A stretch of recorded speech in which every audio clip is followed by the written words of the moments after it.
यार কেবল পাহাড় চড়া শুরু হয়েছে সিকিম সরি হিমাচল প্রদেশ এন্ট্রি হয়েছে, সবার হালাত খারাপ হয়ে গেছে। সমতলে গাড়ি চড়া একরকম আর পাহাড়ের গাড়ি চড়া এরকম একরকম। মাথায় যন্ত্রণা করা শুরু করেছে, পেটের মধ্যে গুড়গুড় গুড়গুড় গুড়গুড় করছে, মাথা ঘোরাচ্ছে চচ্চর চচ্চর করে। এত সুন্দর প্রাকৃতিক দৃশ্য না শ্যুট করেনি। পিঙ্কুর শরীরটা খারাপ করছিল, তাই আমরা গাড়ি দাঁড় করে এখন একটা ধাবা নয় ওর পাশে এসে পড়ছি। শরীরের এনার্জি একদম লো হয়ে গেছে, যা এনার্জি নিয়ে বেরিয়েছিলাম এখন জিরোতে এসে ঠেকেছি।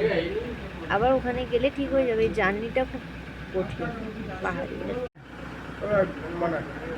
আসবে না। আমরা যে জায়গাটা বসে আছি সেই জায়গাটা দেখব খাদের মধ্যে